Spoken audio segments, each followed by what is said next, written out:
Bueno, ya de retorno en su programa favorito de esta hora en un 2x1 Express. Y hoy nos encontramos analizando muchos temas congresuales con el diputado nacional del PRD, Ramón Raposo. Ramón, nosotros la verdad que nos sentimos muy satisfechos por el hecho de que el Congreso haya acogido leyes importantes, ¿verdad? Para resolverlas, como lo del el Código Procesal Penal, el Código Penal, todo esto nos hace sentir bien. Pero hay otras leyes que ahora en el 2026 tendrán que trabajarse, como es el caso del Código Laboral, del nuevo Código Laboral y de otras leyes que hay pendientes. Me gustaría, en el mismo orden que antes de entrar en esa parte, cuando hablamos ya del año 2026, con relación al tema de la indexación salarial, que fue un tema que la oposición se opuso permanentemente a que se incluyera en el nuevo presupuesto. Sin embargo, ya el Congreso, mayoritariamente del PRM, la aprobó sin ese tema. Me gustaría saber cuál es tu posición en torno a esa situación. Bueno, es una deuda con la clase trabajadora de la República Dominicana, principalmente con la clase media.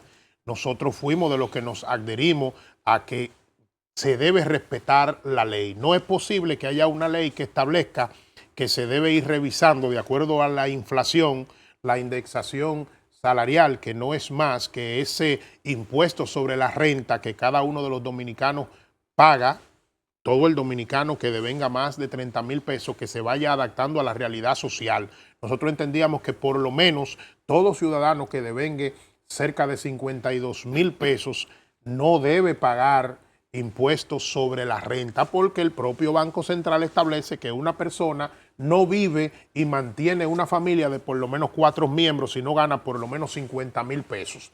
El gobierno de mayoría, el Congreso de mayoría oficialista determinó que no era factible por recomendaciones del gobierno central y al final sigue incumpliéndose la ley, a pesar del clamor que suscitó esto en toda la población. Nosotros entendemos que siempre acciones como esta deben revisarse.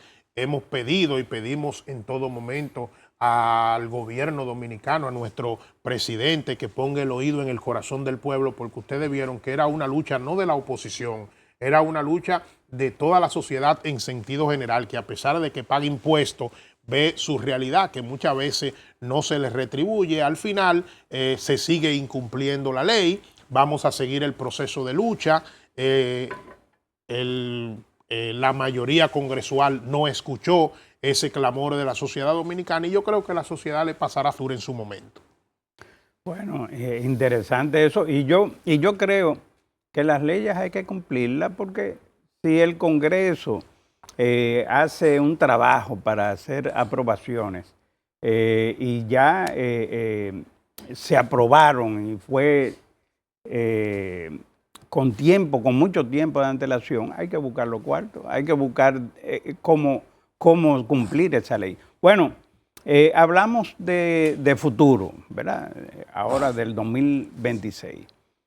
¿Cuál considera usted que es de las primeras leyes que hay que someter y hacer todo el esfuerzo para la aprobación? Bueno, hablé en un principio, y vuelvo y lo reitero, de la ley de seguridad social, que tanto aporte haría a la sociedad dominicana. Nosotros somos de los que entendemos que temas como la salud mental deben de ser de una forma u otra incluidos en esta revisión que se le está haciendo a esta ley de seguridad social. Contrario a esto, no se le pone atención a este tipo de realidades y el gobierno y la sociedad tienen que estar muy expectantes, está embarcado y entendemos que una de las principales prioridades de la próxima legislatura, porque ya incluso en el presupuesto está establecido así, la fusión del Ministerio de Educación y el Ministerio de Educación Superior, cosa que nosotros cuestionamos ante la sociedad dominicana y establecemos que no es posible que mientras en otros países se está hablando de fortalecer la investigación, de fortalecer las carreras orientadas a las STEM, al área de investigación, al área de matemática y a otros aspectos, nosotros estemos relegados a un último lugar y estemos hablando en unificar dos ministerios que por sí solos ustedes han visto que han tenido cuestionamiento. El gobierno ahora está enfrascado en eso y le está dando de lado a realidades que viven los dominicanos, como profundizar la modificación de la ley de seguridad social. El PRD, como partido del cual usted es miembro y incluso es diputado nacional, ha estado planteando los temas de corrupción y de acuerdo al partido, vimos ahí a don Héctor Guzmán, que es presidente ejecutivo, de cual saludamos esa decisión del PRD, porque Héctor Guzmán es un dirigente, un gran dirigente de político. Así es. De muchos años. Dice Héctor que el partido deplora todos estos hechos de corrupción y que no vislumbra un año bueno en el año 2026. Me gustaría saber si usted parte o usted está de acuerdo con esa información. Bueno, la realidad es que yo creo que uno de los principales talones de Aquiles de este gobierno ha sido los temas de corrupción y los temas de narcotráfico. Y lamentablemente, y la realidad hay que decirlo, que las principales acciones han salido de entes sumamente cercanos al entorno del presidente de la República. Esto del caso de Senasa, yo creo que la gota de agua que derramó o desbordó la copa, nosotros desde nuestros espacios y desde el Partido Revolucionario Dominicano hemos pedido a entes como el Ministerio Público que uno de los principales retos que tiene es mostrarle a la población cuáles fueron las estructuras de poder que se beneficiaron de esta realidad que se ha dado. ¿Por qué? Porque quien salió beneficiado prácticamente son entes que no son cualquiera. O sea, quien asumió la principalía o quien está el principal imputado era el principal ente representante del poderoso sector externo del hoy partido de gobierno. Con relación a lo que tiene que ver con el narcotráfico, la sociedad ha visto cómo personas de alta principalía en el entorno del partido de gobierno han sido sumamente cuestionados, extraditados, acusados de narcotráfico, y nosotros entendemos que por el bien de la democracia dominicana y por el bien de los partidos políticos hay que profundizar en todos estos aspectos. Y el propio presidente del Partido Revolucionario Moderno dejó entrever públicamente que había posibilidad de que más casos como este se presentaran. Entonces, por eso, en las reflexiones que hace el Partido Revolucionario Dominicano, establece que en el próximo 2026 quizás se presenten más realidades en torno a estos casos. Pero yo me pregunto, ¿y qué sucede que no se puede prever o no se puede observar el problema desde el inicio, ¿verdad? Porque ¿por qué esperar tanto y que se haga tan grande? Por ejemplo, con el caso del Senasa, que se habla de 15,000, otros hablan de 40,000, 100,000, una locura. Entonces, ¿no hay alguna ley o alguna institución que esté pendiente de evaluar, supervisar este tipo de...? Bueno, la realidad es que si nosotros observamos las estructuras del gobierno, tú observas que hay una Contraloría General de la República, hay una Cámara de Cuentas, hay una institución que tiene que ver y velar por lo que establece las contrataciones públicas, están organismos de inteligencia y otra serie de aspectos, que la única forma que se podría explicar esto es que muchas veces ven las realidades y se le hacen de la vista gorda. La propia CISARRIL ha establecido públicamente que desde el año 2020 le viene haciendo una serie de observaciones a instituciones como esta. Habría que ver si a quien se le hace las observaciones se siente tan pegado o está tan pegado que muchas veces las cosas se dejan de la vista gorda. Lo que sí nosotros sabemos es que la principal persona que está cuestionada por este gran caso de corrupción representaba una labor fundamental en el proceso electoral, a donde desempeñó el rol de representante del sector externo de esta organización política. Por eso nosotros hemos dicho que uno de los principales retos del Ministerio Público es determinar las estructuras de poder, a dónde fue esa gran cantidad de dinero. ¿Por qué? porque nosotros como organización política, como PRD, salimos incluso perjudicados por la realidad que se estaba viviendo en el gobierno. Nosotros nos desmontaban candidatos en el último tramo del proceso electoral a todos los integrantes de la oposición, producto del rol que estábamos jugando. Entonces nosotros somos de los que entendemos necesariamente que casos como este no pueden quedar en el aire. La justicia, ¿qué opinión le merece el término de justicia independiente? ¿Usted cree que en realidad se está haciendo el trabajo ahora acusando y llevando todo proceso de corrupción? Bueno, nosotros somos de los que entendemos que más que eso es una exigencia de la sociedad dominicana desde el primer momento.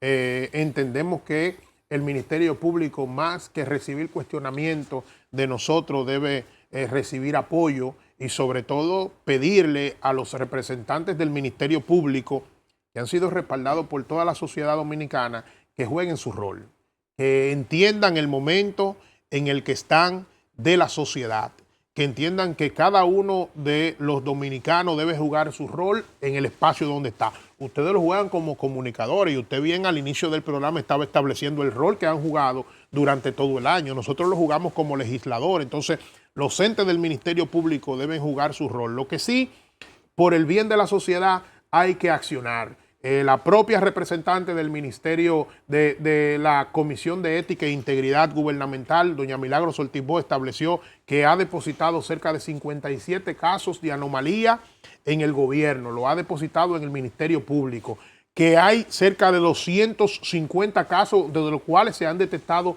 anomalía y al final nosotros vemos que son ínfimos los casos que se exponen ante la sociedad con la realidad que presenta la misma. ¿Usted no cree que eso representa un precedente en el gobierno del presidente Abinader? Porque antes lo que la gente se quejaba era de que pasaban los hechos y había acusaciones y eso no pasaba de ahí. Sin embargo, usted acaba de decir que dentro de la Comisión de Ética ha estado hablando y dice cuáles la cantidad de casos que ha sido sometido a la justicia. Bueno, la realidad es que yo observo un panorama. Yo observo que la gran mayoría de esos casos de cuestionamiento lo que han hecho es que a los funcionarios lo cambian a otra posición o incluso lo manda fuera del país. Nosotros vimos a un presidente de la República que ante los cuestionamientos de la oposición y ante los cuestionamientos de la sociedad, en el caso de Senasa, se paró públicamente en un podio a decir que eso no era así, que ahí no había absolutamente nada, que eso era producto de la apertura que había tenido Senasa ante toda la población. Es ese mismo presidente que cuando le explota de manera real el caso, hace una especie de mea culpa y le dice a la sociedad que sí, que hay anomalía. O sea, hay una serie de aspectos y realidades que yo creo que el accionar del propio presidente de la República obedece al empoderamiento de la sociedad dominicana, no más ni siquiera como se ha querido vender en última instancia un interés de accionar, sino que la sociedad está ahí, la sociedad está expectante, hay cosas que por más que se quiera no se pueden tapar y por eso se ha accionado así, porque es una especie de patrón que hemos visto y están ahí. Ese mismo presidente que dice que acciona es el mismo presidente que la sociedad lo vio en un podio, tal y como lo establezco, estableciendo que en Senasa no había absolutamente nada, después de 5 años, y a donde la propia CISARRI le establece que desde el 2021 viene haciendo observaciones. Pero yo entiendo que una de las instituciones que tiene que chequear, tiene que velar porque se lleve todos los procesos correctamente es la Contraloría, que es la que está en el día a día de esas revisiones. ¿No sería entonces que la Contraloría no se le está pidiendo lo que debe de ser? O sea, no tienen ellos algún tipo de culpabilidad en que estos casos sean tan grandes. Bueno, la realidad es que todos los estamentos orientados a prevenir la corrupción se muestran que fallaron en torno a lo que tiene que ver el caso de Senasa. Por lo que se ha observado ahí y dicen que hay más cosas que vienen, que nosotros sí lo que esperamos es que se le hable con claridad a la población la magnitud de a dónde llegó este desfalco. Se habla de 15,000 millones, eso es lo que presenta el Ministerio Público, pero hay entes de conocimiento que establecen que esa situación sobrepasa los 60,000. Hay otros que han sido menos conservadores y establecen de 80,000. O sea, que lo que al final se quiere que la sociedad dominicana sepa qué pasó con el dinero de SENASA y cuáles fueron las estructuras del poder que resultaron favorecidas. Ramón, tenemos informaciones de que usted es uno de los dirigentes políticos más valorados ahí en el municipio de Santo Domingo Norte. Y creo que sí, porque estuve viendo unas imágenes de un evento que usted hizo allá ahora con motivo de las Navidades, que me gustaría ya que al final, estamos viendo a Héctor, al final del programa de hoy, usted nos pueda comentar qué pasó ahí en esas actividades. Bueno, manifestarle que nosotros somos diputado nacional, pero tenemos un origen, somos del municipio Santo Domingo Norte. Aparte de nuestra labor legislativa, concomitantemente llevamos una labor de representación y acompañamiento a la sociedad. En ese sentido, ese encuentro que usted ve ahí, lo integran cerca de 250 dirigentes comunitarios, políticos de gran incidencia. De todos los partidos. En el municipio Santo Domingo Norte, personas que de una forma u otra son afín con la visión que tenemos como legislador y como ente social. Aparte de eso, decirle que nosotros desarrollamos diversas actividades en cada una de las demarcaciones, Guaricano, Villamella, Sabana Perdida, el municipio de La Victoria también y El Higüero, a donde nosotros compartimos propio de estas festividades navideñas. Esa actividad tiene una característica. Esa actividad está conformada solo por dirigentes y líderes de la demarcación. Hicimos otra en las distintas demarcaciones, acompañando a muchas de esas personas que ustedes ven ahí, en sus distintas comunidades, en sus distintos barrios, ya con la población en sentido general. Y eso de una forma u otra muestra el interés, el sacerdote de la comunidad, Gonzalo Japón, de la parroquia Nuestra Señora del Amparo, fue que invocó el acto ante el Todopoderoso, una camada de jóvenes y de personas integradas que colaboró intensamente con nosotros para este encuentro que desarrollamos. Y cada una de esas personas tiene su característica, que son líderes, representantes de movimientos, representantes de comunidades, presidentes de juntas de vecinos. Ahí había 60 presidentes de juntas de vecinos de distintas comunidades del municipio Santo Domingo Norte. Ningún político tiene que ir a buscar nada ahí en ese municipio. Bueno, nosotros estamos trabajando, estamos saliendo hacia adelante. Quien la presentó la actividad fue el presidente del Colegio Dominicano de Periodistas, Luis Pérez, tengo que decirle, con el cual usted es parte de ese equipo. Siempre hemos tenido un compromiso y él lo ha mostrado así también para con nosotros. Y nada, en estos tiempos, nosotros como políticos, de una forma u otra, independientemente de la labor legislativa que desarrollamos, también desarrollamos diversos encuentros en nuestras comunidades. Muchísimas gracias a don Ramón Raposo, diputado nacional por el PRD, por acompañarnos en este programa en el día de hoy, haciendo un resumen de lo que fue la labor de la Cámara de Diputados. Le deseamos un feliz año nuevo y un 2026 de mucha prosperidad para usted. Bien, muchísimas gracias de todo corazón. Miren, antes de irnos a la pausa, yo quiero decirle que busquen en la Constitución de la República Dominicana el artículo 247 sobre el control interno y el rol que tiene la Contraloría Nacional de la República Dominicana. Búsquenlo y ustedes se van a dar cuenta que ellos tienen que ser más eficientes. Señores, vámonos a una pausa. Cuando regresemos, vamos a hablar con Luis Méndez y los deportes, a ver qué pasó, las noticias más importantes durante este año 2025. Vámonos a la pausa.